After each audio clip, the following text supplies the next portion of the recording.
Coach Nolan, thank you so much for stopping by again. Always great to see you. First things first, congratulations on the big win in the USFL Conference Championship game. You guys are now headed to the UFL Championship that's taking place this weekend. I want to take you back to yesterday when you guys finally were able to defeat the Birmingham Stallions, take home the victory, make it to the championship game. Daryl Johnston handed you the trophy after talking to you for a little bit. What was that like when you finally were able to actually hold the trophy and hear those words from Daryl Johnston?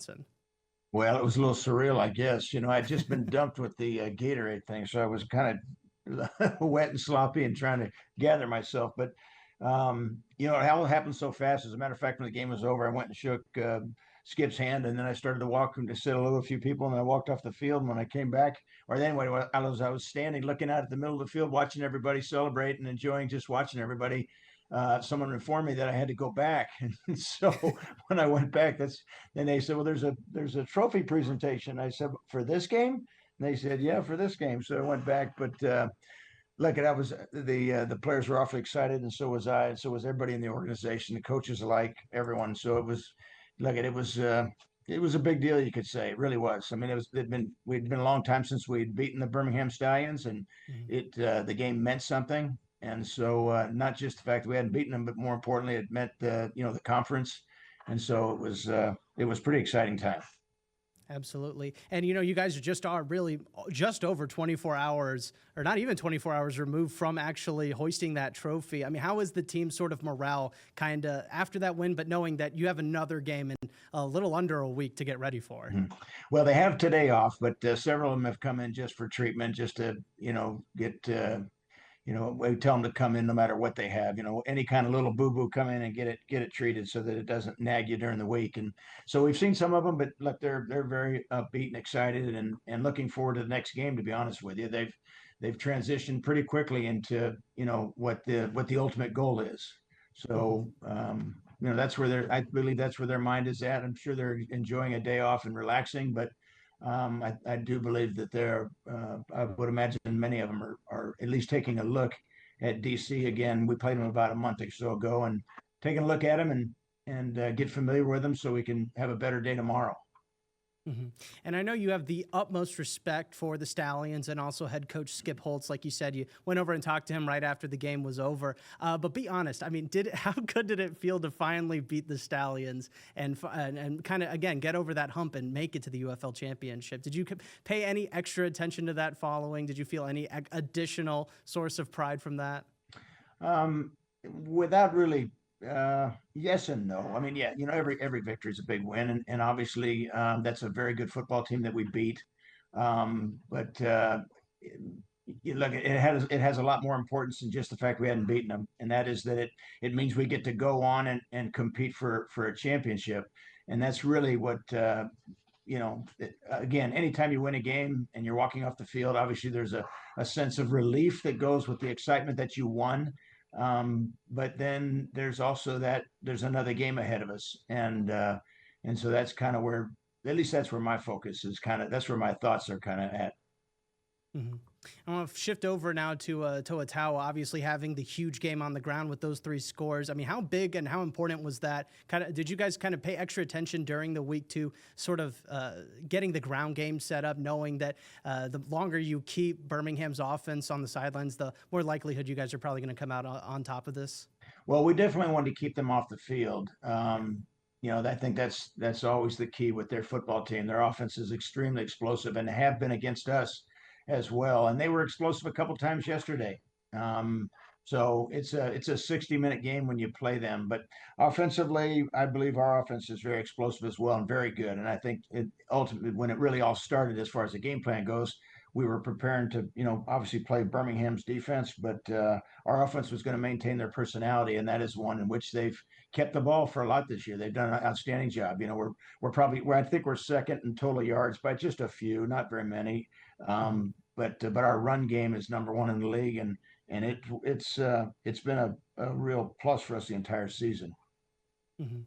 And the Panthers had a pretty big lead in certain points in this game, and then kind of dwindled a little bit. Were able to generate it back up. Ended up winning by 15 points. But was there ever? I mean, Birmingham, obviously a quick hitting offense. They're one of the top teams in the league for obvious reasons. But at what point in that game were you kind of able to sort of take it all in, realize that you guys were headed to the UFL Championship, or did it not happen until after the Gatorade was already on you? Yeah, when we were taking the knee 3 times, Yeah. that's when I started to feel like, okay, we got a chance. And then I was looking at the clock thinking, I hope I'm not wrong on these kneel downs. We have a 35-second clock, not a 40-second clock. So there's a little bit, before, if an opponent, or if you got a first down and your opponent did not have any timeouts and you were at 2 minutes, you pretty much won the game because they couldn't stop you. You take a knee, and anyway, the time of a 40-second clock would allow you, the game's over and you win.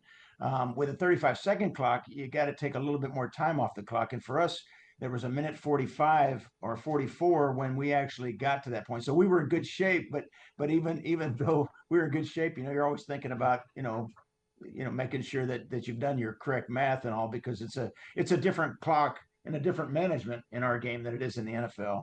And you have to make that transition. If you don't, you can miss out and end up having to punt the ball back to your opponent when you thought the game was over. So. Mhm. Yeah, no, definitely glad that you guys were able to really have that math all worked out in your head on the sidelines there. And Coach, this team has been so much fun to watch really all season long. And after you guys won the USFL Conference Championship, there's a lot of talk on social media about how good this team really was and how some people may have slept on you guys in the offseason, or even really kind of leading up into this game, thinking Birmingham was just going to make its way back to the championship game again. For people that haven't been paying attention to the Panthers this season, what would you like them to know about this team in particular? I'd like them to know that when it comes to how good our football team is, our general manager is Steve Kaiser, and he is in charge of, basically our personnel and our football team. And if you're going to have a good football team, that's where it starts. It doesn't start with coaching; it starts with players, and then you try to do the best you can with the coaching staff that you put together. But I believe that that's why our football team, to start off, that's why our football team's good. I think the next thing is the fact that we've got some really good coaches on the staff who do an outstanding job, and you combine the two together and you have a good football team. Now, why people slept on us, I think, is probably because Birmingham's been winning it, and look, they've had our number for a number of years too. So it's not like they could all of a sudden say, hey, you guys are going to challenge them, without being a little bit kind of skeptical about, is that the truth or not, because we hadn't beaten them. So I understand why they say what they say, but again, it all starts with players, and Steve Kaiser, our general manager, is in charge of that, and he really has an awful lot to do with the successes that we have. Mhm. Well, now kind of shifting gears from that conference championship game to the UFL title game. It's taking place this Saturday. You guys are going to be taking on the DC Defenders. You've previously only met one time already this season. It was a 38-14 victory for you guys. Obviously, a huge win. How much of that game are you planning to use as sort of motivation or kind of tactical reasons going into this game? Because obviously you guys won by a lot, but this is a different team that you're going to be playing now, and the stakes are much, much higher. Yeah, well, you just said it. The stakes are much higher. They're a better football team and I would like to think we're a better football team too. I think it'll be a very good game. They're